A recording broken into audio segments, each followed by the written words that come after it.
Good morning friends, তোমরা সবাই কেমন আছো? আশা করি সবাই ভালোই আছো। আমিও ভালোই আছি বেশ। চলো তোমাদেরকে আজকে দেখাবো যে আমি মর্নিংয়ে কি ব্রেকফাস্ট বানাচ্ছি। সকাল সকাল ব্রেকফাস্টটা ভালো হলে ভালোই লাগে, তাই না? চলো দেখাই। আজকে সানডে। আজকে আমি সকাল সকাল কি বানাচ্ছি তোমাদেরকে দেখাচ্ছি। আলু, টমেটো আর মসুর ডাল দিয়ে ডাল তরকা বানাচ্ছি। দেখে নাও কেমন হয়েছে বলবে তো। এখনো হয়নি, আর অল্প বাকি আছে। আগে আমি ভাবলাম যে তোমাদেরকে শেয়ার করে নিই।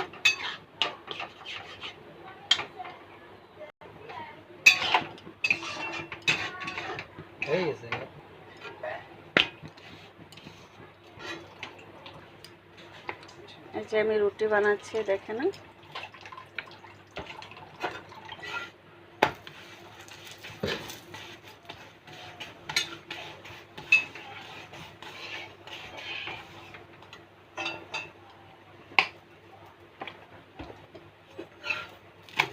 জানো তো আমার ছেলে সকালে তেল রুটি লাগবে, কারণ ও তেল রুটি ছাড়া খেতেই পারে না, অভ্যাস হয়ে গিয়েছে। তাও মাঝে মাঝে ওকে আমি বকা দিয়ে শুকনা রুটি দিই অবশ্য।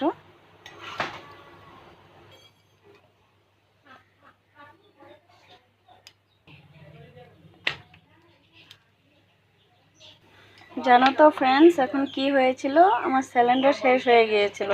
তাই আমি ভাবলাম যে আমার রুটিটা এমন কেন হচ্ছে।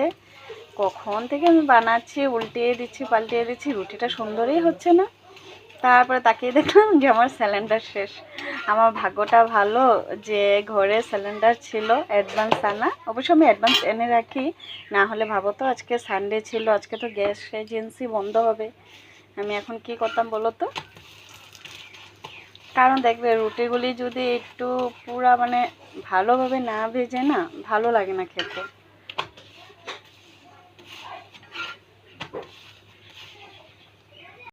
চলো আমি দেখিয়ে দিই হয়েছে কি না, কতটুকু হয়েছে ডাল তরকাটা। আর অল্প জল দিয়েছি, না হলে বেশি ঘন হয়ে গিয়েছিল। আমার রুটিটা হতে হতে হয়ে যাবে।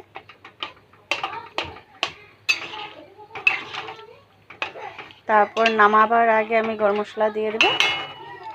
গরম মশলাটা না দিলে ভালো লাগবে না খেতে।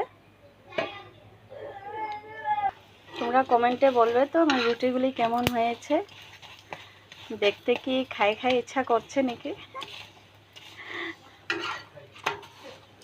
খাবো বলে কি ইচ্ছা করছে বলো তো।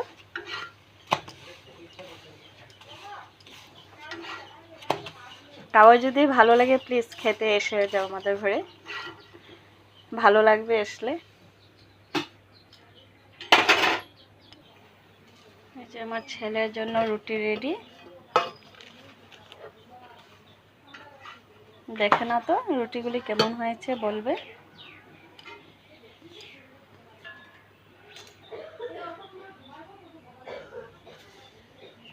এটা হয়েছে ওর ডাল, আমি দিয়ে দিই।